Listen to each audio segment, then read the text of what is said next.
Hey guys, welcome back to the channel.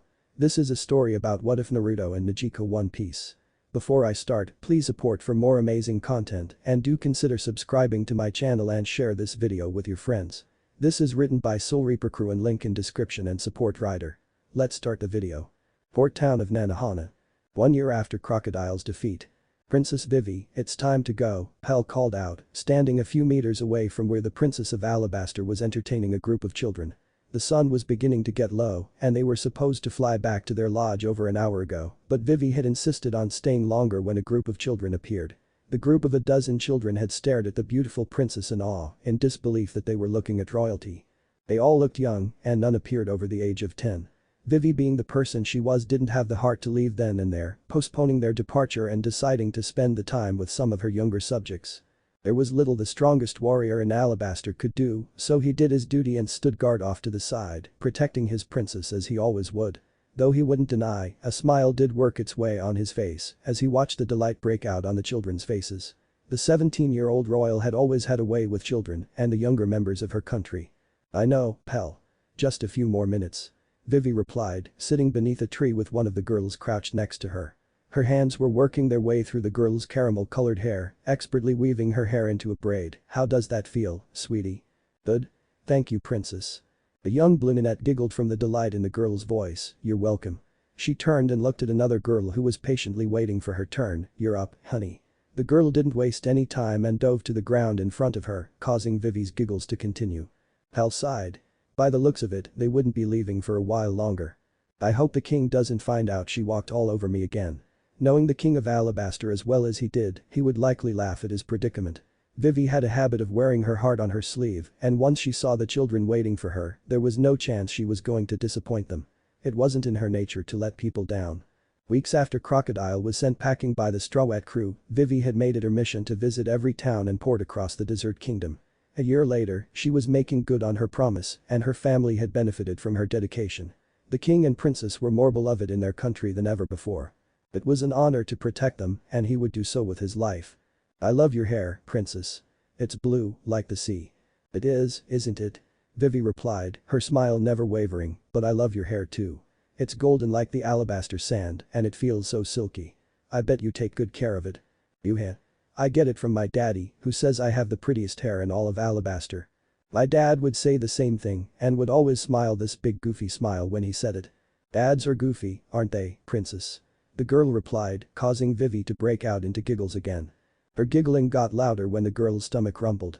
It was so loud it reminded her of a certain pirate captain who wore a straw hat. "My goodness. It sounds like someone is ready for their dinner." The girl didn't say anything but merely nodded. Her cheeks dusted with red, embarrassed that her stomach made such a loud noise. "Do you know what you're having for tea tonight? I bet your parents are wonderful cooks."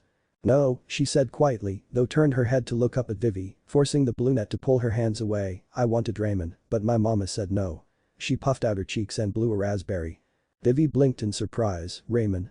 She heard of the dish before, but if her memory served her right, she didn't think she'd ever had it before.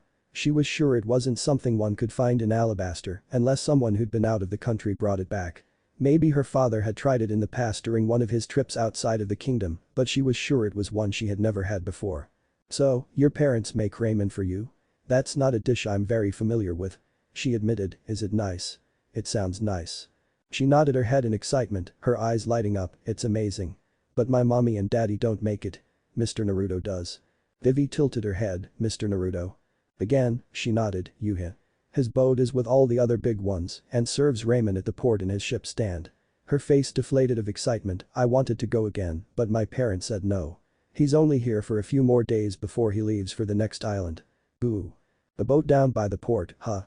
Vivi asked, letting her mind wander as her hands idly worked on the girl's hair. From the sounds of it, Mr. Naruto must have been a traveling chef and his boat was a floating restaurant. They weren't uncommon in their part of the world, but Naruhina was a trading port. Most of the goings-on was goods and materials coming in and out of the kingdom. There were a couple of places, restaurants and places to eat, but nothing like ships selling food. "Is Mr. Naruto's floating restaurant popular?" she asked and felt the girl move her head up and down. "He's busy a lot, but we always get a seat at the counter. That way we can watch him work and talk to him too. He's so funny. And his girlfriend is so pretty." The little girl hummed before adding, "She has hair like yours too. But it's much lighter." Mommy once slapped Daddy on the head cause he was staring too much. Is that so? Her interest was piqued. Off to the side, her protector had heard every part of the conversation and couldn't help but let out a sigh. It looked like they weren't returning to the capital for a little while longer. Later that day. Let's see. Where could it be? Where could it be? Vivi muttered to herself, her sandals clicking against the stone walkway of the harbor. Following closely behind her, Pal followed his charge as always, eyes always scanning the crowd of people that formed wherever the princess went. His hand remained close to his sword if the unlikely ended up happening. Despite having her back to him, he knew her eyes were taking in every little detail of the ships, briefly admiring how different they each were before moving along to the next. It was no secret how much the princess desired to go back out to sea and travel the world as she did during her brief time with the Strawats, but ultimately, she knew her place was in Alabaster. As a princess, she had a duty to uphold, but that didn't mean he couldn't enjoy the colorful and exotic splendors that happened to wash up on their shores. Vivi treasured her moments at sea, but the kingdom of Alabaster came first, and that would never change. Any luck, Pal? She asked, a frown on her face as they were beginning to reach the end of the pier. Perhaps the boat left early and was on their way to the next island. If they had made port a month ago, they may have been waiting for the log post to adjust. Regular compasses didn't work on the Grand Line after all. Sailors couldn't go to the next destination until adjusting to the magnetic waves of the island. It took a couple of days, at the least from Alabaster to the next island. Each island was different. None yet, princess. Her protector relayed, though stopped and leaned to his left. Vivi was quick to catch on to his action and looked at him. Pal? The ship at the far end. The one that's hidden behind the trading vessel bound for Kyuka Island. He pointed out, I think that's the one we're looking for. Vivi didn't need to be told twice and made a beeline for the end of the pier. It didn't take long since they'd walked most of the walkway anyway, but as Pal pointed out, Vivi slowly began to notice a vessel sitting calmly on the water behind the trading vessel. It was no wonder she didn't spot it the first time. Compared to other large ships docked in the harbor, it was much smaller. If she had to guess, it was half the size of the cargo ship docked next to it. Even smaller than the Going Merry, with the majority of the boat painted dark red. The sails were white in color, and Vivi took note of the lack of a pirate flag. A wooden bridge connected between the ship and the path, allowing access to customers. A chalk sign was set up next to it and read Leaf Hurricane Raymond. Come on up. All are welcome. Vivi's face lit up as a delicious smell wafted through the air and wove around her nose. Vivi hummed in delight, that smells good. Come on, Pal. Vivi quickened her pace and dashed up the bridge. Pal reached out and tried to tell her to slow down, but she was already out of reach. He sighed, sometimes I forget she's only 17. The princess had more energy than he did on a good day. Reaching the top of the ship, Vivi glanced around and took in her new surroundings. The front of the aft resembled a large food stall, with the addition of half a dozen tables and chairs dotting around, leaving enough room for people to walk around. The kitchen held a long counter at the front, enough for 5 people to occupy the space. She spied all kind of cooking equipment inside, though she would admit she didn't know the names and could see a pair of people moving around inside. Around the ship, fairy lights gently lit up the deck and she counted about 10 people currently occupying tables and seats. Above the counter, the name, Leaf Hurricane Raymond, was written in white. As soon as she appeared on the boat, the other customers were quick to notice, standing up from their seats to bow and curtsy. Vivi's hands rose, asking them to settle down. It's okay, everyone. I'm a customer like all of you. Please, continue your meals. Don't let me distract you. Al looked around, I can't see any waiters or waitresses. Do we wait? Or take a seat anywhere? Take a seat anywhere you like. As long as no one's occupying the space already, a voice said. Vivi and Pal both turned their heads and watched a woman appear through the door, pushing it open with her hip as she balanced 2 large bowls on a tray. One look at the woman's light blue hair, which fell past her shoulders in a long wave, Vivi knew it was the woman the little girl mentioned earlier in the evening. Alright boys, here are your orders. When I come back, I don't want to see anything left in those bowls, you hear? Yes ma'am. Of course. But boys. She winked at them before leaving their table and looking over to Vivi and Pal, table for 2. We've got a couple of tables available, or you can sit at the counter if you like. Pal looked at Vivi, who only took a moment to think before asking, can we sit at the counter? Of course, princess. Nojiko bowed and ushered them over to their seats, and thank you for visiting us. You're officially the first royal to ever visit our humble ship. I'm delighted, Vivi smiled and accepted the menu her fellow Blanette handed to them. How did you know I'm a princess? The look she got back from the woman made her chuckle in embarrassment, am I that obvious? Her fellow Blanette smiled, if it wasn't for the clothes and jewelry screaming high class, then the way people just bowed to you is a giveaway.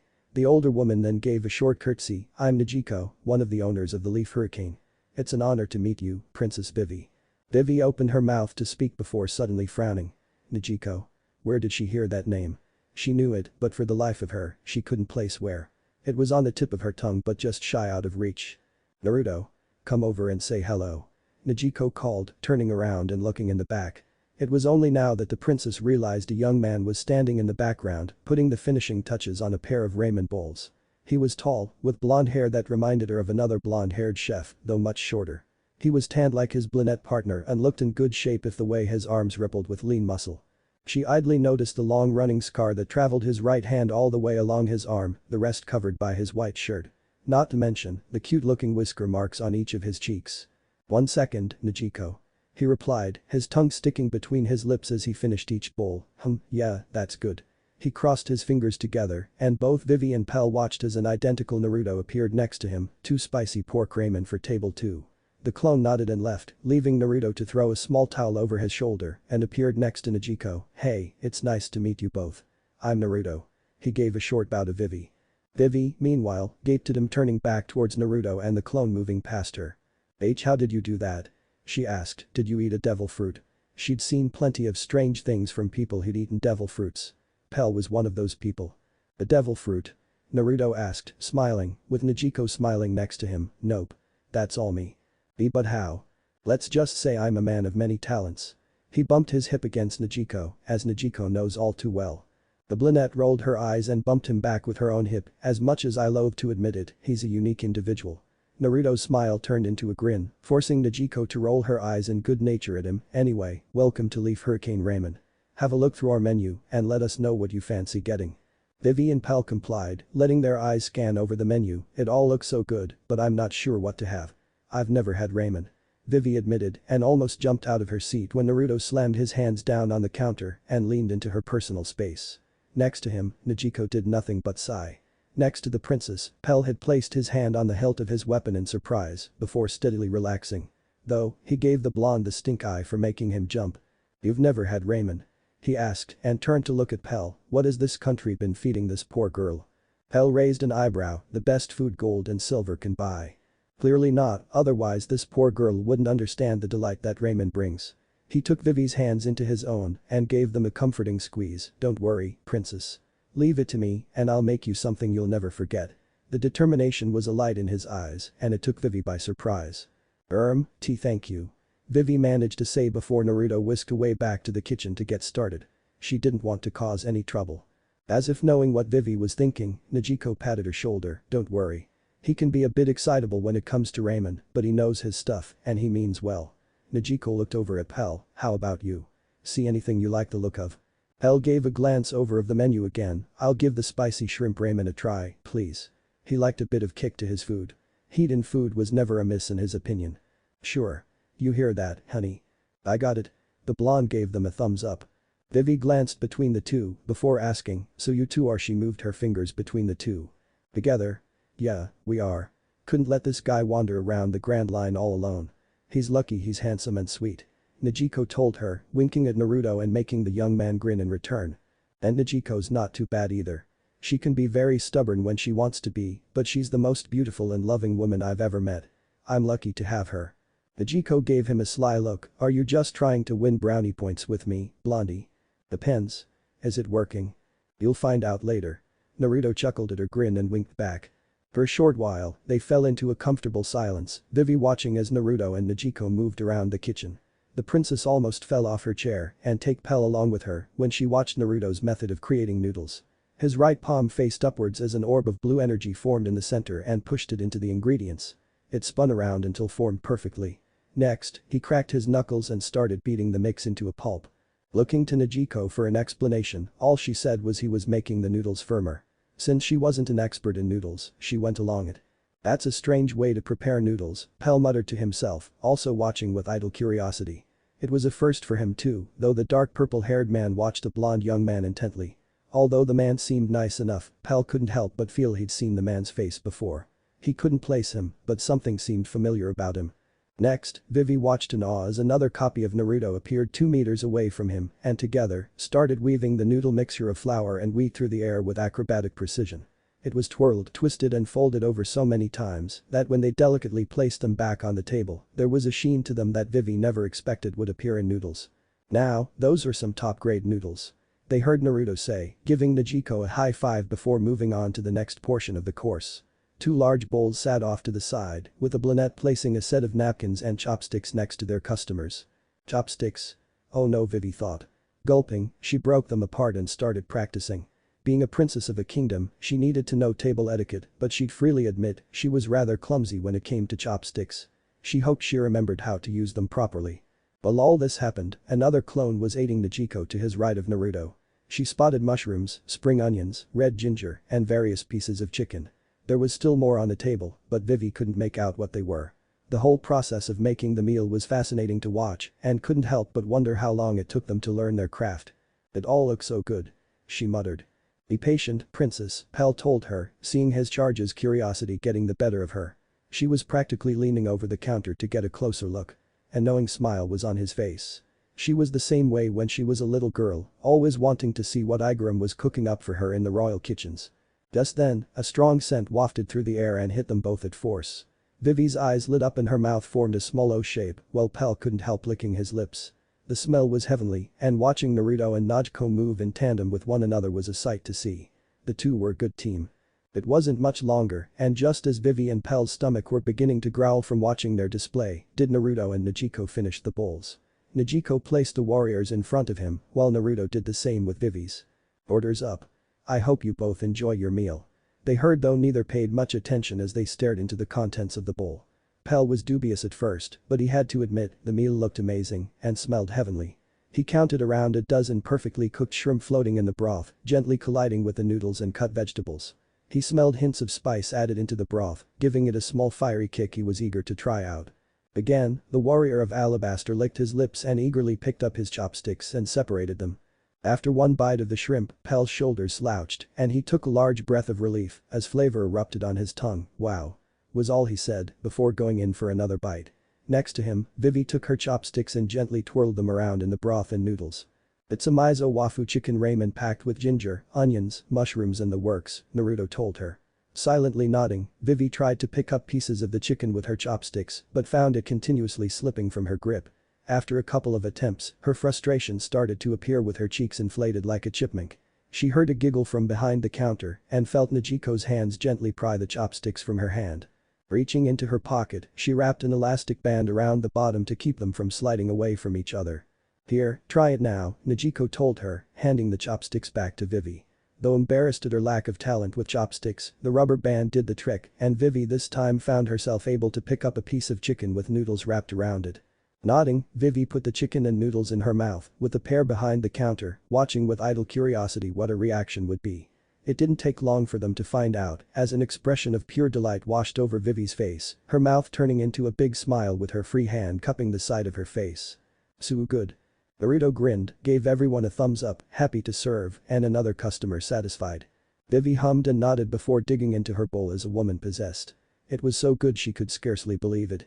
The blonde owner snaked his arm around Nojiko's shoulders and felt her lean into him as they watched their happy customers. It's a good thing you had that rubber band in your pocket. The brunette smiled back at him and ran a hand through her hair. It's an old habit of mine. Whenever Belmere made ramen for us back home, Nami would always struggle with the chopsticks. So, she would put a rubber band on the end of it. When she died, I started doing the same. Nojiko explained and giggled. I still don't think she's got the hang of them to this day. Slam. Both Naruto and Nojiko turned in surprise and looked at the princess, who was on her feet. Both hands were firmly on the top of the counter, her eyes wide as she stared back at Nojiko. That's how I know your name. You're Nami's sister. Nami of the Strawats. Nojiko's earlier smile soon returned, leaning on the counter with her elbow propping her up. I was wondering when you would figure it out. I wasn't sure if Nami would mention me or not during her adventures. Vivi could only stare at the beautiful woman. Many of her conversations with the navigator of the Strawat pirates started flooding back. What are you doing on the Grand Line? The older woman fingers tapped against the hardwood of the counter, continuing to smile at the princess. I couldn't let my little sister have all the fun. I got itchy feet and started wishing for an adventure of my own. Nojiko turned and looked at Naruto. It turns out it was right around the corner and I couldn't help but insist I come along. I haven't regretted it yet. And I'm glad she did. Nojiko's hand came up and gently patted his cheek, making him lean into the side of her palm. The act was enough to make Vivi smile at the interaction, though watched as Naruto's attention shifted back to the bridge, looks like a few new customers. Patting her hand, he made a move to the door to greet their new guests, stay and talk. I think the two of you have a lot to talk about. Are you sure, Blondie? I'm sure. He grinned before leaving the two young women to get to know each other. Next to Vivi, Pell could do little more than sigh and return to his meal. He was never getting the princess back to their residence at this rate. Later that evening. Dressed for bed and preparing to settle down for the evening, the young princess of Alabaster was in one of her best moods in months. Her time at the Leaf Hurricane had meant to be for one meal, but she ended up staying there for nearly 3 hours. Not only was the word of mouth the truth in every way possible, but she'd met someone she never imagined meeting. She and Nojiko were deep in conversation throughout the evening, with Naruto using his duplication trick to keep on top of the orders as they socialized. She found out so much about an older woman that she felt she could call her a friend alongside Nami. She wondered what Nami would think. Her sister out at sea, instead of their home of Kokoyasi village. Naturally, the conversation turned to the blonde Nojiko was accompanying and listened and smiled as the lighter brunette told her the story of how they met and how they inevitably were drawn closer and closer together. Vivi loved a love story. She found herself giggling at the memory of Nojiko kissing him on the cheek. Naruto bought over some drinks for them to enjoy while they chatted and the goofiest grin lit his face up. They were so cute together and Naruto seemed like a nice person. She could only hope Nami approved of him when the day came for them to meet. She would have liked to have chatted more to the blonde, but someone had to look after their customers. Knock. Knock. Vivi looked up from the book in her lap, slipping out of her bed to put on her robe, come in. A moment later, the door opened and she found Pell standing in the doorway, apologies, princess. I hope I'm not disturbing you. Vivi shook her head, not at all. I was just doing some light reading.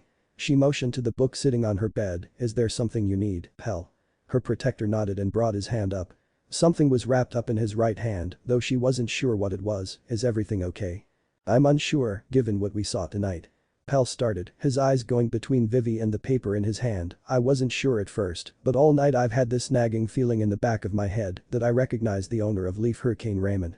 I knew I recognized his face from somewhere, but where, I wasn't sure. He shook his hand, when we arrived back and you retired to your room for the night, I did some digging.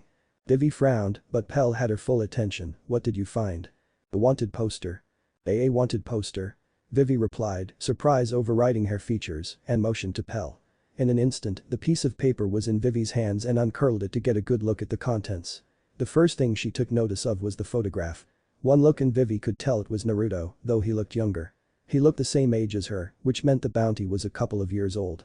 The whisker-like markings on his cheek were a giveaway, given how unique they were. Secondly, he was caked in sweat, grime and blood. Wanted? Dead or alive? Naruto Uzumaki. 850 million berries. Vivi's eyes went wide and lingered on the amount at the center of the bounty. She'd never seen a bounty that high before.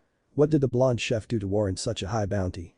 Fell out of the sky and landed on the sacred lands of Mariajois, Vivi began to read before her eyes widened further at the next part, responsible for the assault of a celestial dragon and the freeing of hundreds of slaves belonging to various world nobles.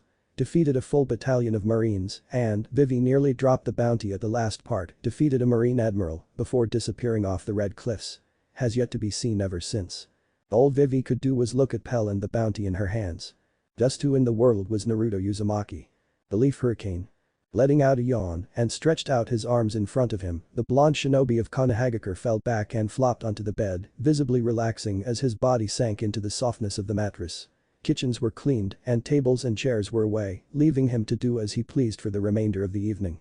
A hot shower later, he retired to his and Nojiko's bedroom. Said woman was out on the deck, enjoying a cocktail after finishing her own shower. The brunette loved her cocktails. Oh, that's the stuff. Their bedroom had been a compromise between the two. Initially, at the start of their journey from Kokoyasi village, Nojiko sleep in another bedroom the next room over. That quickly went out the window within a fortnight and the brunette insisted on moving into the main bedroom. It wasn't a battle he put up much resistance to and she quickly put her stamp on the room. Nojiko wasn't a typical girly girl, but he'd admit the amenities she added to the room grew on him. The dressing table sat to the side with Nojiko's knickknacks neatly displayed on it. Dark blue curtains covered the single window that looked out across the sea behind them and silk covers dressed the pillows and bed. A little treasure chest sat to the side with a few items they'd found during their travels so far, and a painting decorated the other wall that Nojiko had seen during their first few days in Alabaster. Who knew running a business could be so exhausting? He didn't, that's for sure. You all done, Blondie? Yeah, I'm done. The door to the bedroom opened up and listened as Nojiko slipped off her sandals and made her way over to the bed. A moment later, he felt a body appear behind him and a pair of hands gently guided his head to rest on her lap. He smiled up at her. Enjoy your drink. Always. She replied, gently running a hand through his hair. Her smile widened when she heard him hum, today was a nice day. It was.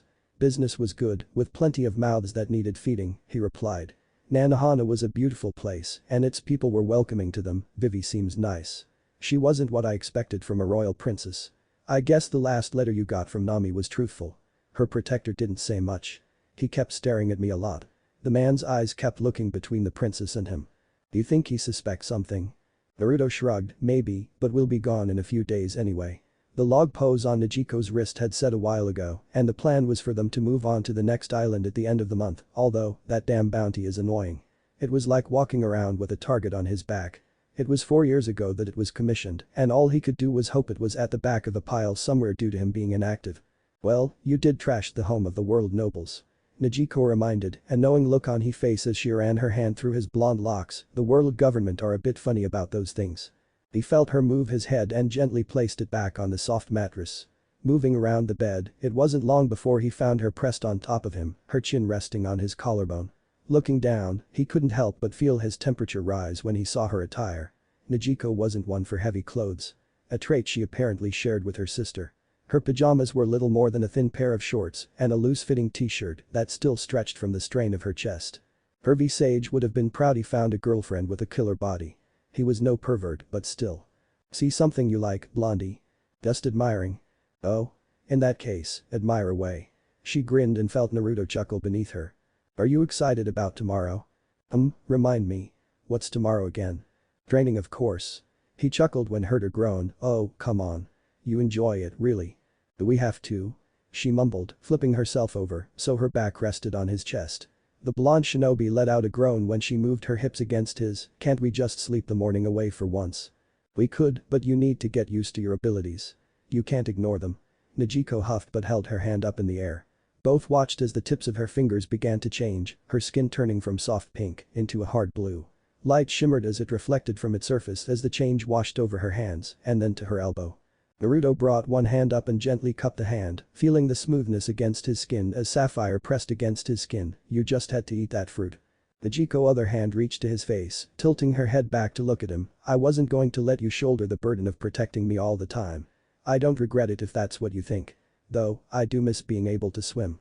A soft smile rested on both their faces and slowly the pair leaned in to kiss one another, holding in place for a couple of seconds. I guess that means it's time for sleep, huh? Changing her arm back to normal, she clapped her hands twice. The lights in the room went off, leaving a sliver of light from the crack in the curtain. I think you love that clap light more than me. It's possible, Nojiko joked, before sliding off his body and onto the mattress, but I can't snuggle with a clap light. Naruto turned on his side, wrapping one arm around her as she rested her head in the crook of his neck. Let's just stay like this for a little while. Okay. The blonde wasn't about to disagree. Naruto. I love you. She whispered, letting out a yawn before making herself comfortable as Naruto draped the covers over them. Love you too. Somewhere on the Grand Line. Nojiko. Are you sure I can't convince you to have ramen for lunch? Naruto called out. Currently, the blonde shinobi was walking across the sea with 2 tall cocktails resting in both hands. The ice inside rattled against the glass with each step, carefully making sure not to spill a single drop.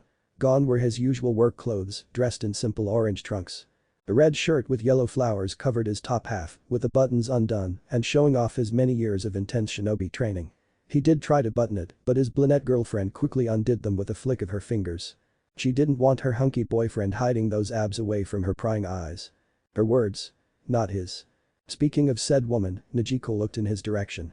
She was lounged out across a sun she bought during their time in Alabaster, with a red and white striped umbrella standing tall next to her, providing shade against the scorching sun. Sitting with her ankles crossed, Naruto couldn't help but admire her beautiful figure as he got closer, turning off the chakra from his feet and sinking into the wet sand. Like himself, the usual clothes she wore for work were gone and instead dressed in a white bikini top and a teal sarong that reached down to her ankles. Her right leg was uncovered with her toes idly grazing across the warm sand, giving him a view of her legs most men would kill to see. No means no, Blondie. No Raymond.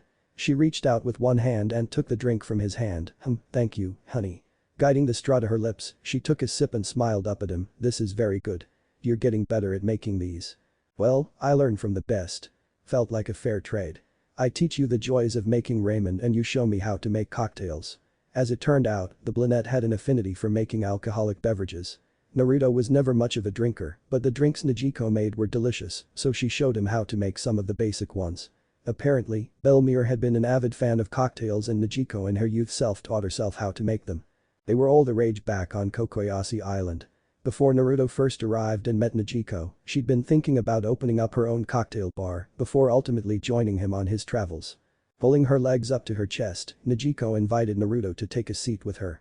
Accepting, he planted himself on the bottom half of the sund before feeling Nojiko drape her legs over his lap. Leaning back on the sund, Nojiko let out a sigh of contentment. Nothing gets better than this.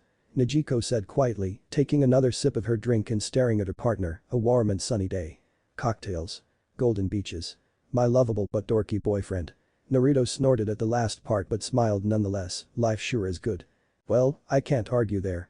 These last few days have been the most relaxing I've had in a long time. His hand idly ran along Nojiko's smooth legs, getting a hum of contentment from the woman. I could almost stay here forever. Why don't we? There's plenty of trees around, so wood is plenty. Gently tapping her sunglasses down to rest on the bridge of her nose, her dark eyes looked at him. How about it? Our own little cabin on a tropical island in the middle of the Grand Line. No one to bother us or give us any grief.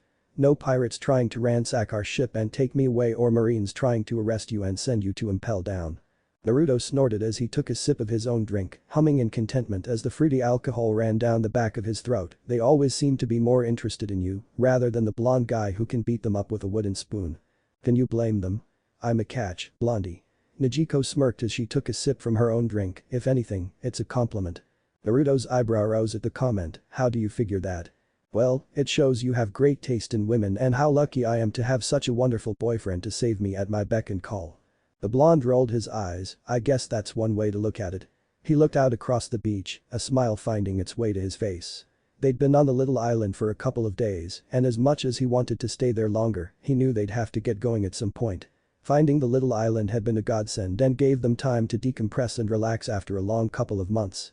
Nojiko, in particular, was looking ready for a rest. She'd been working her dainty feet off by helping him run the restaurant on top of her training. Speaking of her training, Nojiko was making steady improvements. He was confident she could handle herself against regular pirates and marines officers and wasn't someone to be underestimated. She wasn't a natural fighter, but she persevered with an attitude that was willing to learn. All he did was show her some hand-to-hand combat moves on top of body conditioning. Nojiko, to his surprise, was naturally very strong and showed that in their mock battles. She wasn't Tsunade or Sakura strong, but it was far higher than the norm. Her devil fruit was a challenge, given he didn't have one himself. A year on from eating it, she could now activate it across her body at separate times or even turn her whole body in sapphire at once. She'd even incorporated it into her fighting technique. What are you thinking so hard about? He heard Nojiko ask and felt her heel tap him on the leg. Just thinking that we should probably start heading off in a day or two and make our way to the next island. He took another sip of his drink before adding, plus, we haven't trained in over a week. As expected, Nojiko let out a low whine, making him laugh. You do that every time, but you enjoy it once we start. Nojiko let out a huff. I guess it's not so bad. Taking another sip of her drink, she rested the glass on the sand and sat up on her knees. Naruto watched, mesmerized as her hands played with the top of her sarong until a soft click was heard and threw it to the side, revealing a thin pair of white bikini bottoms. Feeling his eyes watching her, Nojiko couldn't stop the flirty grin appearing on her face. See something you like? I see a lot that I like. He couldn't stop the words from leaving his mouth. Sometimes he had to pinch himself. The next thing the blonde knew, the tanned hands of his girlfriend found themselves running down the front of his chest, feeling the lean and defined muscles he'd earned from years of training. Her touch made his skin tingle, her hands going lower as they grazed across his abdomen. I'd have to admit the same. I'm certainly lucky. She replied. Before he could blink, he found the shirt leaving and thrown to the side next to the sarong. Nojiko was on him in an instant, her hands still pressed against him as their lips met in the middle. They stayed like that for a moment, basking in each other's presence when he felt Nojiko turn her head to face the ocean as his mouth trailed her neck and stilled. "Hey Naruto." "Yeah?" There was a moment of silence before Nojiko asked, "How long has that ship been there?" "That's our ship, Nojiko." He got a light slap on the shoulder for that one. "There's a marine ship anchoring next to the Leaf Hurricane." Ceasing his movements, Naruto looked past Nojiko and towards the Leaf Hurricane. Just as Nojiko stated, a large marine vessel with its large white masses with the word "marine" written across it was anchoring next to their humble little boat, dwarfing it in size. He could make out a few people in white uniforms running across the deck of the ship as it came to a halt. Pushing himself up off the sand, he quickly threw his shirt back on, while Nojiko did the same with her sarong. "Looks like we'll need to cut this short," Naruto replied. Nojiko didn't need to be asked as she jumped into his arms as Naruto got ready to run across the water and return to the ship. It looked like their mini break was over. "Hey. Look at me for a second," he heard Nojiko say. He turned his head and looked at her. "It's been months since we had trouble with any marines. It could be nothing. They might not even recognize you. Let's play it cool and see what they want.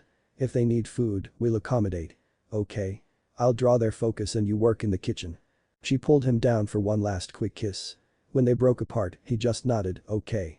Everything will be fine." With that, they took off back to the ship, curious about what their visitors had in store for them. Watching as the bridge lowered down onto the Leaf Hurricane, Nojiko stood patiently on the deck with her arms crossed. She made a quick change of clothes, leaving on her sarong, but putting on a pair of sandals and a thin shirt, leaving the top button undone so her girdles could breathe a little.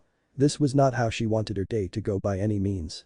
If the Blinette had her way, they'd still be on the beach soaking in the sun and enjoying each other's company and getting into all kinds of mischief a happy couple could find themselves in.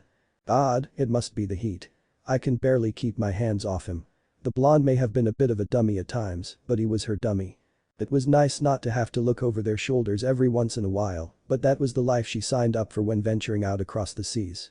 The annoyance of Naruto's bounty always crept upon them from time to time. The moment the bridge hit the deck of the Leaf Hurricane, a dozen marines in their white uniforms with swords and rifles strapped to their backs descended. Each one stood single file in perfect harmony and stood with their feet firmly pressed together in 2 columns of 6. Nojiko remained silent as she waited for the main man to appear. Was it going to be a captain? Commodore? Maybe even a rear admiral? Anyone above that station moved to the new marine headquarters in the New World where the strongest pirates in the world controlled the seas. She didn't have to wait long. She heard him first, the clacks of wooden sandals hitting the ground, which was followed, to her surprise, by the tapping of a wooden cane as a large man came into view. He was one of the largest people she'd ever seen, larger than Arlong and dressed in long purple robes held together by a thick sash going around his middle. His wrists were bandaged with guards sitting on the front of his hands and the white jacket all of the top marine officers wore, showing off where they were on the hierarchy. His most prominent features were the scars going across his face in the shape of an X, forming over his eyes with only the whites of his eyes showing. Just looking at him gave her an uneasy feeling. This man was powerful. She could tell right away. Waiting patiently, she waited for the man to step foot on the deck of the Leaf Hurricane before stepping forward. "Good afternoon and welcome to Leaf Hurricane Raymond. I'm Nojiko and I'm sorry if we're looking unprepared, but we weren't expecting any visitors today." The man continued forward and didn't answer right away until he stood just a meter away from Nojiko, towering over the Blinette. "That's quite alright, my dear. My crew and I were merely passing by when we spotted your ship." His voice was calm and soft, his expression not showing hostility. "An officer called out the name of the ship and I remember hearing about a ramen restaurant that's been making a name for itself for the past year across the Grand Line." He gripped his cane in both hands. "I hope you don't mind, but I thought I could perhaps procure your establishment for a bowl." "Of course, it's no trouble at all. Come right this way." Despite his apparent blindness, Nojiko felt unnerved by the way he stared at her. It felt like he was looking right through her and into her soul. Trying not to give anything away, she put on her best smile and ushered him over to the counter, where a couple of seats had been put out, followed by the clack of his cane. She could hear Naruto in the kitchen getting everything ready, the smell of fresh ingredients already beginning to waft across the deck. Then Nojiko felt her stomach drop, her expression evaporating when she saw the symbols on the back of his marine jacket as he made his way over and took a seat at the counter. "Admiral." A chill of terror ran down the back of her spine, her legs walking on autopilot as she went through the side door and faced the man from behind the counter. "Of all people to visit us." Behind her, she felt Naruto's hand squeeze her own. He had his back to her, but the little action was enough to reassure her and aid her in composing herself. "I'm sorry, but we haven't had any menus drawn up in Braille. Would you like me to read out the menu for you? If you could." She did just that and read off each bowl. The man merely listened politely as she rounded off each one until she got to the end. His hand rubbed his chin for a moment until making his choice. "Could I procure a bowl of your spicy pork ramen, please?" "Of course. A fine choice." Nojiko replied, "You hear that, honey? I got it. One spicy pork ramen coming up." Naruto replied and set off to work. Nojiko turned back to the man, "Can I get you a drink of some kind? We provide alcoholic beverages if that takes your fancy." The man shook his head, "A glass of water would be fine, thank you." Nojiko didn't waste any time and had the man's water in front of him quicker than anyone could blink. Taking a sip, the admiral let out a low hum of contentment as the cool liquid ran down the back of his throat. "Thank you for indulging in my curiosity. It's been such a long time since I had ramen, and marine rations can only sustain one for so long before you crave for something more hearty." The admiral turned to look at the marines still stood by the deck in two files. "At ease, men. Return to the ship. Everything will be fine here." They all saluted. "Yes, Admiral Fujitora, sir." Admiral Fujitora. Nojiko thought, watching as the marines left the ship until the large man was by himself. She'd heard 2 new admirals had been selected after the war with Whitebeard ended. Of the previous 2, one had ascended to the rank of fleet admiral and the other left the marines altogether. For this man to attain the rank of admiral meant he was powerful. Yet, despite his size and status, Nojiko couldn't deny there was a shroud of gentleness to him. He didn't come across as corrupt as Captain Izumi did, selling out his oath and dignity for wealth offered by Arlong and his crew. "Your establishment has become quite well known across the first half of the Grand Line," Fujitora said, breaking Nojiko out of her thoughts. "We were passing by the Drum Kingdom some time ago, and you were still on the lips of men and women working the port. You must have a very talented chef." "Well, he does alright. I wouldn't want him to get a big head, but he's very good at what he does. You're in for a treat." Nojiko tried to remain casual. "I dare say he makes the best ramen on the Grand Line." A small smile appeared on Fujitora's face. "That's quite the statement to make. I look forward to seeing if that's true." He replied and further asked, "So, where are you from, my dear? Are you from the Grand Line?" "I'm not. I'm from the East Blue." "The East Blue? You're a long way from home." "I am, but this ship has been a good home this past year." "Home is where you make it." "Very true, my dear. Very true." Fujitora replied, taking another sip of his water. "I've spent some time in the East Blue, though not for many years. Perhaps I know the island you're from." "Oh?" Nojiko said, before adding, "I'm from a place called Kokoyasi Village in the Kanami Islands. It's an archipelago not far from Logue Town and Reverse Mountain." As soon as she mentioned her home's name, she could see the cogs turning in the mind of the admiral. She didn't think he would be aware of her relation to Nami, who at this point had a bounty of her own with the Strawats. "Kokoyasi Village in the Kanami Islands." The admiral muttered, "I know that name." "You've been there?" "Not myself, but an old friend lived there once, though she died a very long time ago." Fujitora stared at Nojiko with closed eyes. "Nojiko, huh? I remember your name. You're one of the girls Belmere adopted, are you not?" Nojiko tried her hardest, but she couldn't stop her expression from turning to one of shock, her legs suddenly feeling like they were made from jelly. It took all of her energy to remain upright. Behind her, she could hear Naruto stop working and felt his eyes on her back. "Why, you knew my mom?"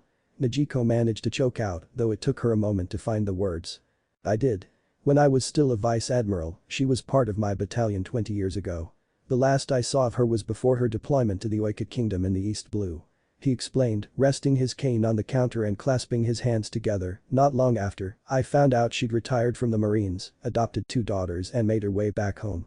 Belmere never talked about her time in the Marines, but we always got the feeling that she'd seen and done things she wasn't proud of. She and Nami didn't poke her prod her for information. They tried once and they'd been swiftly shut down. They never tried again. We were told she never registered our adoption with the world government." "How did you know?" A small smile appeared on his face. "She wrote to me, you see. Belmere was always one of my favorites and explained that she thought I was owed an explanation for her hasty decision. I was sad to see her go, but I understood others needed her more. She was one of the good ones and I was very proud to have her as my subordinate." His shoulders slouched somewhat and a slither of sadness wove over his face. "I was disheartened to learn that she had died, and at the hands of someone like Arlong." Nojiko pressed her teeth together and firmly set her jaw. That man's name was taboo around her, as Naruto had learned. Arlong had taken so much from her that the very thought of the man would bring down her mood. How could it not? She was forced to watch as Arlong executed Belmere with her own eyes, forever scarring her and her sister. "You knew her well then?" "I did, and had I known that Arlong and his crew had fled the Grand Line and taken over your island, I would have come in an instant." He took a deep breath. If it's any consolation, it was I who volunteered to escort Arlong and his crew to Impel Down, as well as Captain Izumi, who'd covered up the whole ordeal for a decade. We did not make the journey a pleasurable one for them. They will all be permanent residents of Imp Down for a very long time. Good. He deserves to rot. She wanted the fishman to suffer for what he did.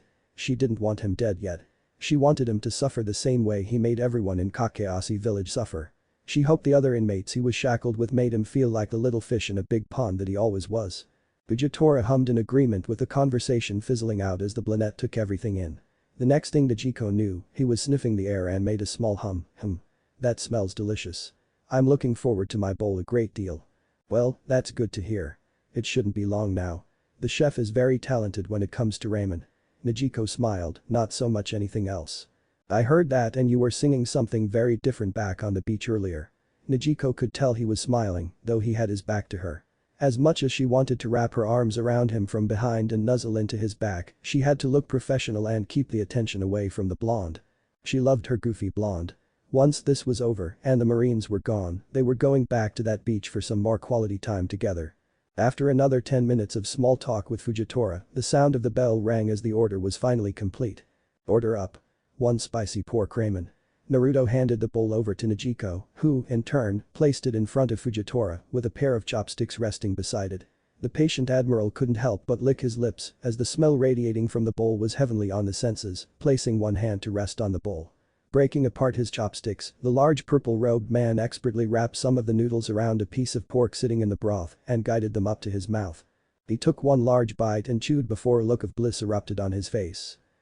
That's delicious. Nojiko grinned and watched as Admiral Fujitora dove back into his bowl of ramen, scarcely saying a word for the next 10 minutes as he savored every bite. The guy must really like ramen to be giving off such expressions on his face. He made sure to combine as much as he could with every bite, not wanting to lose any of the flavors that came with the bowl. Looks like another happy customer. Nojiko thought, giving the blonde in the back a thumbs up for once again nailing the dish. It's been so long. He looked up at his ship. I have half a mind to invite the rest of the crew down here and get a bowl for themselves, but that's a lot of mouths to feed. There are some big appetites on board. We'd be here all day. Well, we're glad you're enjoying it. Can I get you another drink of water? Yes, please. Naruto just stood in the back, listening to Nojiko talk with Fujitora. She was doing well keeping the Marine Admiral occupied, but the last thing they needed was a fight battling it out on board. The man might have been blind, but Naruto could tell there was a power to him. He was the strongest person he'd felt since crash landing on Marijuana and fighting the other admiral as he tried to escape with the slaves he released. He wanted to be up there with her but couldn't risk jeopardizing Nojiko. After a few more minutes passed and settling the bill for his bowl of ramen, the admiral patted his stomach, a wonderful meal. I can see why you have such a good reputation. We try our best. We're just glad you like it. I'm sure, Fujitora replied and stood up from his seat. He grabbed his cane in his left hand but didn't walk away. Now that that's over, we can get down to business. Nojiko frowned and tilted her head. Business? What business is that? His face turned stern, taking a deep breath and replying with, Naruto Uzumaki. Naruto closed his eyes and took a deep breath. Damn. Nojiko's expression froze and from the corner of her eye, she could see Marine officers beginning to appear down the bridge and covering the deck of the Leaf Hurricane. More appeared over the side of the Marine ship, rifles drawn and aiming down at them. Even the cannons were being aimed at their little ship. She took a step back and was about to speak when she felt a hand rest on her shoulder, Naruto appearing next to her. His face was calm, his blue eyes gazing into the whites of the Marine Admiral. Naruto Uzumaki wanted for the assault of a celestial dragon. Bounty currently standing at 850 million berries. You are a difficult man to find. Naruto felt Nojiko's arm snake around his waist and put his own over her shoulders to keep her calm. How long have you known I was here? Since stepping foot on this ship, Fujitora explained. His eyes gave off an eerie feeling. Your name has been silent for 3 years and not a trace of you could be found anywhere. You covered your tracks well. I'm a ninja. Covering our tracks is something we're known for. A ninja? So you're from the land of Wano in the New World? I've never heard of a place called that, nor have I ever been to the New World. The blonde replied, I'm from somewhere much further away than that. I doubt you've ever heard of it. The Marine Admiral hummed, clearly not liking the answer he received. Regardless, I'm here to take you in. Alive ideally, his cane unsheathed slightly, revealing the glint of steel beneath a wooden scabbard, but dead if you resist. I would prefer to avoid that. I didn't realize freeing slaves from a life of cruelty was a crime. When they belong to a world noble, descendants of the 20 kings who established the world government, it is a crime of the highest order. As is assaulting one of them. I think your world government needs to have a good hard look at themselves if they think it's okay to lock people in cages and treat them like dirt. Naruto shot back, I don't understand why the Marines protect them. It is how it's always been. They brought the world out of chaos and established order. Naruto noticed the lack of conviction in his voice at that last part, but it was clear from the offset this guy wasn't going to let them walk away. At least, he wasn't going to let him walk away. Nojiko, on the other hand. You won't let us walk away, will you? Fujitora shook his head and fully removed the sword from its scabbard, you? No. He turned to look at Nojiko, but Miss Nojiko. For the sake of an old friend, I will look the other way and return her home to the East Blue. Like hell, I'll do that. Nojiko stepped forward with a livid expression on her face. As if she would just let that happen. She wasn't going to let Fujitora or any Marine separate her from Naruto. She didn't care if this guy was an old friend of Belmere, that didn't give him the right to break them apart. A pair of arms wrapped around her from behind, feeling Naruto rest his chin on the top of her head. Naruto. You know I love you, right? She tilted her head to look up at him, of course, I do. Do you trust me? With my life. That made him smile. Leaning down, he kissed Nojiko. Nojiko let out a little hum as tingles wove down her spine to her toes from the surprise action. When he broke the kiss, he looked back at the admiral, and your men won't harm Nojiko. You have my word they won't. She is not the one we're here for. Even if I put up a fight and she stays out the way. His grip on his sword tightened, and the blonde could sense the man's aura becoming more dangerous and powerful. Even if you put up a fight. Naruto hummed, good to know.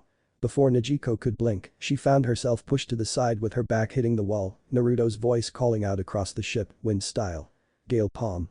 A huge burst of air shot across the front of the Leaf Hurricane, immediately knocking all lower-ranked Marines into the air and to the water below. A pair of metal trench knives, the same ones Asuma-sensei used, appeared in his hands and shot forward to intercept Fujitora. The former Jonin had given him extensive lessons on how to use them and imbue his chakra into them when he started learning wind release. The blonde liked them so much that he got a pair of his own as a tribute to man's memory and teachings. The pair clashed as sparks came off the metal in the initial contact. Both Naruto and Fujitora began to push to try and overpower their adversary, but neither would allow the other to gain the upper hand. From behind the counter, Nojiko took cover and peeked above the counter, watching with wide eyes as the two clashed. A shift in the air occurred around the weapons as purple energy wrapped around Fujitora's blade and the metal turned dark. Even the man's hands turned as black as obsidian. Naruto, meanwhile, poured his chakra into the knives, blue energy rippling across the steel. The pair clashed again, this time the resulting clash causing a shockwave that almost blew Nojiko off her feet and made the air hum and ripple. The top of the ship would be torn to pieces if they continued to clash. Come on. I don't want to damage my home. She heard Naruto say and watched as he broke the clash and backflipped onto the surface of the sea. Fujitora went after him in a heartbeat, surprising Nojiko as the man lifted in the air and flew over the boat and across the sea. The Marine Admiral chased after the man she loved, who was leading him on a chase to their island getaway and away from her and their home. As soon as Fujitora left the ship, Nojiko came out of her hiding spot inside the kitchen and ran to the edge of the deck, her hands resting on the railing.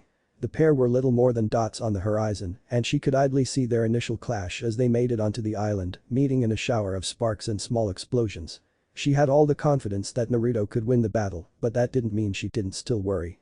He was still fighting against one of the Marine's strongest fighters, and all it took was one slip-up for things to go horribly wrong.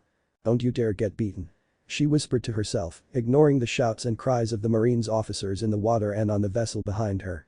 Naruto had to admit, Fujitora earned his position as a Marine Admiral. The guy wasn't giving him time to breathe as he pressed on with his attacks. Rasengan. Driving his signature attack into the larger man, the blind admiral immediately brought up his sword, his hands turning obsidian black again and making the blade turn dark. Meeting a clash of force, the sand around them was instantly blown away in a huge cloud as the blue orb pushed against the weapon. Naruto narrowed his eyes, feeling the man's defense slowly trying to push him back. The man's abilities were strong. Both men grit their teeth, blue eyes staring into white. The resulting explosion from the two opposing forces resulted in both men being flung back 10 meters, skidding across the sand as they tried to stay upright. Naruto thought he was the first to recover as he ground to a halt, but found himself staring at a large boulder 3 times the size of himself being hurtled towards him at a frightening speed. One quick hand motion and a clone popped to life next to him, grabbing him by the arm and throwing him out of harm's way just as the boulder collided with the ground. Bravito. Fujitora swung his sword in Naruto's direction. The blonde tried to prepare but was unsuspecting as an invisible force collided with him from his left side, sending him sprawling into the jungle and tumbling across the ground. It felt like a train barreled into him. Ow. What the hell was that? Surrender, Naruto Uzumaki, he heard and found Fujitora blitzing towards him with his sword raised high. Naruto brought up his knives in the nick of time, blocking the strike before the two entered into a series of exchanges across the beach, neither giving the other a moment to breathe. Sparks flew through the air as metal clashed and the sound of sharp clinks echoed across the otherwise silent air. From the boats, the Marines all ran to the side of the boat, watching their commander battle the blonde. Even from their position, they could make out the two clash against one another. None could hardly believe someone was managing to give one of their admirals a problem.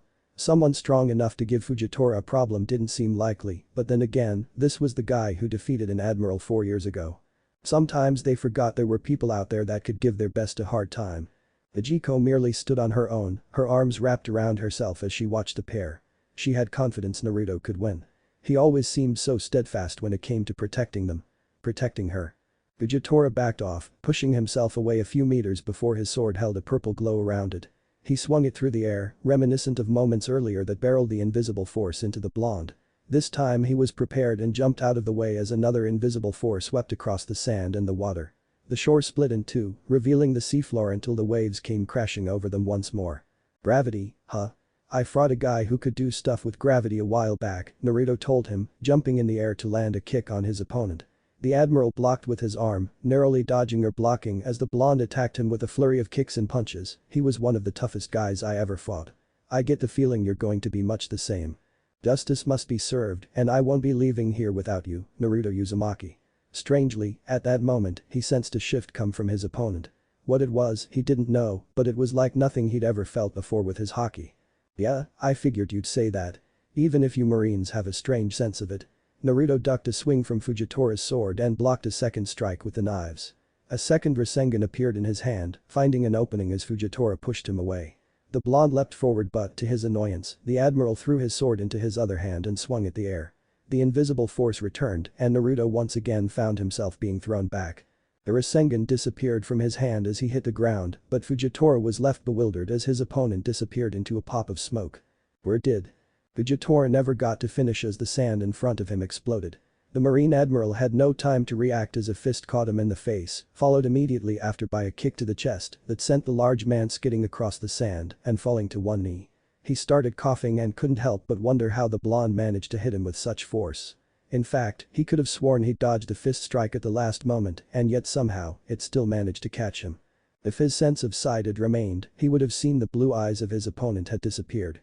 Instead, topaz eyes with horizontal bars for pupils now stared at him. Pushing himself to his feet, he threw off his marine jacket and rolled up the sleeves of his purple robes. Cracking his neck, he ushered his opponent to come forward and meet him in combat. Naruto didn't disappoint and the pair met with another clash of force, backing the air and causing the land and sea around them to quake in protest. Couple of hours later. This is really irritating, you know. Naruto shouted, his fist drawn forward towards his oversized opponent, Senjutsu empowering his body. Perhaps you should give up and make it easier upon yourself. Fujitora replied, his haki-induced fist meeting Naruto's in the middle. The impact of the two fists was enough for the ground to shake around them, air pushed away and destroying anything nearby. Haki against Senjutsu was a combination unseen within the world and it was unclear which was the stronger of the two. Since the battle was taken up a notch, the two men had been at a stalemate. Each landed significant blows on the other, with Fujitora's gravity constantly catching Naruto off guard. On the other side, the admiral was unable to keep up with the versatility of his opponent. Just when he thought he'd figured his opponent out, he went and pulled another card from his sleeve. Both were looking worse for wear with clothes damaged beyond repair and cuts and bruises littering their bodies, but neither was willing to concede to the other. Naruto knew if he entered his Kyuubi mode and synchronized with Kurama, he could have ended the fight a long time ago, but he made a promise to himself that he wouldn't always rely on Kurama's power. He had power of his own, and it was up to him to refine it and grow stronger. The synchronizing of his power and Kurama's was for emergencies only. Slamming his blade back into the sheath with a loud clap, the air distorted around him, and Naruto watched as rubble and debris from their battle lifted into the air, as if they weighed nothing. Swirling around the Marine Admiral at speeds that would have made a lesser man wet themselves, each one suddenly jolted to the side and was sent directly towards Naruto. I hate that damn move of yours. Naruto backflipped over the first piece of rubble and started cutting and hacking away at each one that came his way, courtesy of his trench knives. He'd lost count of the number of times the Admiral used the technique. He knew how much it irritated him. The towering figure appeared over him, and Naruto barely managed to react in time to block the incoming blade of Fujitora, having blitzed next to him thanks to those crazy moves of his. The force was enough to push him down onto one knee, and the tip of the sword was inches from his face. Willing himself to act, Naruto gathered his strength and pushed Fujitora back, forcing the man to take a step back before exchanging in a flurry of blade strikes, sparks whipping through the air as metal clashed with metal. I'm really glad Asuma-sensei gave me those lessons before he died. The blonde thought, ducking under a swipe and rolling under the guard of Fujitora and delivering a swift kick to the back of his leg. The Admiral stumbled but tightened his grip on his sword, making the area around him shimmer. Eyes widening, a clone popped to life and threw the original Naruto out of the way, just as gravity came crashing down around Fujitora. Naturally, it destroyed everything in its path, the clone included. Back on the ship, Nojiko hadn't moved a muscle since Naruto left the ship with the Marine Admiral. She had her arms crossed and stood by the side of the ship, uncaring off the handful of Marines that stood watching as well. The blue-haired young woman was tired and her eyes felt heavy, but she wasn't going anywhere until her blonde misfit returned. This guy putting up a better fight than I thought he would. One of the Marines set off to the side, unable to take their eyes away from the chaos and destruction resonating from the island. You think we should help the Admiral? Then do what? Another hissed, all we do is get in the way and cause unnecessary problems for the Admiral. The best thing we can do is sit on the sidelines and believe he'll win. The same Marine released an audible gulp, though I have to admit, this guy is putting up a better fight than I thought. He's plenty strong enough to survive in the new world. Back on the island and none the wiser to the comments made by his fellow Marines, a strong right hook to the side of his face sent the towering figure of Fujitora sprawling across the ground. He hit the ground hard, his shoulder jarring as it caught the edge of a dent in the ground, though managed to push himself back up to his feet in time for a barrage of clones to come his way. Hitting the sheath of his sword on the ground, a 20-foot radius around him suddenly shimmered as the gravity increased, and the clones flying towards him slammed into the ground, dispersing in multiple clouds of smoke. Breathing heavily, Fujitora and the real Naruto stood 30 feet from one another, each facing the other drenched in sweat. Hurry and end this battle. If you combine our power, we can be back on the ship and leaving this wretched place before the hour's up. Kurama told him, watching the fight from inside the blonde. No, Naruto shook his head, taking a deep breath as he pushed away his partner's idea. There are people of great strength in this world, and I need to grow stronger in order to battle them. To protect Nojiko. He turned his head and looked towards the ship where he knew Nojiko was waiting for him. Your power is the last resort. Kurama merely hummed in annoyance but said little else after, you've grown rusty. Hurry and end this. I plan to. Feeling the connection disappear as Kurama resumed watching from within, Naruto wiped some sweat off his nose. This has been fun and all, but it's time to end this battle. I've made Nojiko worry enough. As long as she is with you, she will be in harm's way. I know, but you try telling that to her. I don't know if you've ever met Nojiko before yesterday, but she's all kinds of stubborn. The blonde poked himself in the chest with his thumb. I'm the most stubborn person I know, but she gives me a run for my money. That, I can see, Fujitora exclaimed, given how much of a fight the blonde had given him. The Marine Admiral couldn't remember the last time someone had pushed him this far and inflicted these kinds of injuries upon him. He hadn't been able to feel his right arm in some time, and his back was one solid hit away from giving up. The bounty on this young man is far too low for someone of his capabilities. This has gone on long enough, Fujitora exclaimed, throwing his hand onto the ground. A horizontal shimmering in the air tower above him, going all the way into the sky and beyond the clouds. It took only a moment for everyone to realize what he was doing as an enormous rock appeared high in the sky, pushing its way through the clouds and towards the island. For the first time in hours, Nojiko made a movement, arms unfolding and gripping the side of the boat so tightly that blood started to leak from her fingers' tips. His Marine squadron also looked up in shock and awe. They knew Admiral Fujitora was a powerful individual, given his rank and status, but they didn't think such a feat was possible. An attack that came from beyond the clouds was unheard of. What kind of crazy power does this guy have? She muttered, watching with disbelief as the meteor rocketed towards its target. From where she was standing on the ship, she could barely make out the tiny figure in the distance that represented Naruto, but couldn't understand why he wasn't moving. Come on, you fool. Do something. Nojiko shouted. Almost as if he'd heard her voice, the blonde threw himself into the air with the help of some clones and rocketed towards the meteor. Nojiko could feel her stomach tightening as the seconds went past. That's impressive, but I've had bigger thrown at me. What is he doing? Fujitora asked himself, sensing Naruto with his haki sailing towards the meteor. Does he intend to meet it head on? in the air. Alright, here we go. Naruto told himself, creating a Rasengan in his right palm. Mixing wind chakra with his signature attack, a loud thrum started to emanate from his palm as the Rasengan shifted and evolved. Have some of this. Rasen Shuriken. Fujitora, Nojiko and the Marines all watched to their surprise as Naruto hurled the attack towards the meteor, tiny in comparison to its hulking mass. The initial wonder of what a tiny attack would do to Fujitora's own was soon dispelled. The moment the Rasen Shuriken impacted the meteor, the whole mass was engulfed in a silvery white vortex of wind. The blast so loud it forced everyone watching on the ships to cover their ears as tightly as possible, many of whom dropped to their knees or got thrown back as a result of the invoking shockwave. The boats rocked from side to side so violently that many fell over the side and into the water. Nojiko, knowing how destructive Naruto's attacks could be, dove to cover behind the side of the ship. I've never seen that one before. The island they'd called home for the past week would never be the same again. It looked more like a destructive wasteland. Such strange abilities. Fujitora wondered aloud, watching as his attack was decimated. Small chunks of rubble from the meteor fell through the air and hit the ground across the island and the water. Using his haki, he tried to sense his opponent, catching him mixed in with the rubble falling towards the ground. He was moving through the derbies as the attack finally ended, using clones to keep himself above the ground and vaulting him through the air. The next thing he knew, the hair on the back of his arm stood on end. Fujitora brought up his sword, deflecting a flying weapon aimed at his chest, and swatted it aside. An audible ring hit his ear, but dread filled him as an audible poof sound hit him. Oh no. He muttered, swinging his head to the left. The last thing he saw before it all went dark was the image of his opponent hovering over him, his right hand in the air and a blue sphere as big as he was flaring to life. It was checkmate. One day later. And that's what happened. Fujitora sighed, his head resting against the pillows of his cot. His body from the neck down was bandaged to the extreme, the doctor on the ship refusing to allow him on his feet. He was in no place to argue in his current condition and had to resign himself to being trapped between the sheets. According to the doctor, his ribs had been shattered to a level he'd never seen before. It was a miracle he'd been able to treat him, thanks to modern medicine. According to the older man, if he hadn't coated himself in haki before the attack struck, his ribs, as well as his insides, would have been little more than paste and they'd be scraping him off the floor. Next to him on a small table was a den mushi, where a deep voice answered back from Marine headquarters. I see. I wondered when he would reappear. He's been silent for over 4 years, and now he shows himself. Someone like that shouldn't be able to move around freely the way he does. The deep resonating voice of Fleet Admiral Sakazuki came from the other end. The tone of his voice was enough for Fujitora to understand he wasn't happy that one of his admirals had been bested in combat. The admirals were meant to be the world government's greatest powers. Their swords would cut down any foe that dared to interrupt the balance of power. Naruto Uzumaki had now bested 2 of them. It was a bitter pill for the Marines to swallow.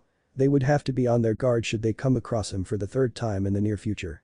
Perhaps if he came across a pirate crew, he could do them a favor and remove them from the sea. I fear he hasn't revealed his true power yet. I had the feeling he was holding back some terrible power, but what it is, I don't know. Fujitora's sightless gaze focused on the ceiling, his bounty will need to be increased. That goes without saying. He heard the fleet admiral huff on the other end and pictured his desk taking more abuse as his magma-covered fist slammed on the top. Did you learn anything else of note? He can walk on water and can manipulate the wind around him. The wounded admiral added, thinking back to the battle. He hadn't had time to react to the blonde's abilities when he bolted after him to begin their fight, but looking back on it now, it was certainly eye-opening. Walk on water? That's correct. I could hardly believe it either. Fujitora frowned at the memory. Walk on air using Sori techniques is one thing, but this is another thing entirely.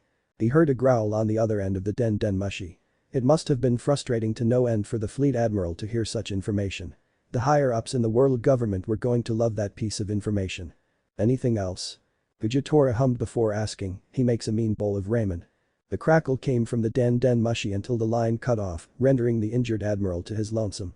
Apparently, the fleet admiral didn't consider that piece of information as noteworthy. That was rude. The moment the door was thrown open, the blonde shinobi looked up from his book to find his beautiful blue-haired girlfriend standing in the doorway. Long and drawn-out breaths escaped her body, her shoulders moving up and down at a quicker rate than usual, and her face flushed red. They'd made dock with a small island known as Papineapple Island, a week after battling the Marine admiral and sending him packing. The blonde hated to admit it, but the gravity-wielding opponent was a lot more capable and formidable than he'd anticipated. The versatility of his techniques was far wider than the ones Nagato had displayed during their battle in Konoha, and it required him to adapt and recognize the body motions of his opponent in order to learn his moveset.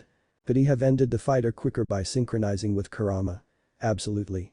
Their combined power would have curb-stomped Admiral Fujitora, but Naruto had made the decision early on since arriving in this strange and colorful world that Kurama's power was to be used for emergencies only. He needed to rely on his own power and grow stronger. Kurama would help him and train him from within the seal when possible. The strongest of the nine-tailed beast sounded rather intrigued to impart his knowledge and experiences to his partner. "You okay, Nojiko?" Nojiko didn't reply back.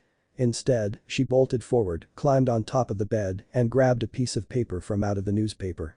Naruto didn't get a chance to ask what it was as it was pushed into his face without warning. Wah! The noise slipped out of his mouth. After a moment, he reared his head back and got a good look at what was written on the paper. His expression quickly dropped. Wanted. Better alive. Naruto Uzumaki. 1,500,000,000 berries. Oh, boy. Naruto. Nojiko said in a serious tone, I've never seen a bounty this high before. You're likely in the top 10 highest bounties right now. Maybe even the top 5. Only the strongest pirates in the New World have a bounty of over 1 billion. Nojiko held a hand on her head, this is insane, but I guess it was inevitable when you beat an admiral of all people. Or two, in your case. All Naruto did in response was fall back on the bed and let the back of his head rest on the sheets. What a pain. What if Naruto and Nojiko One Piece end here, and thanks for watching my video till the end.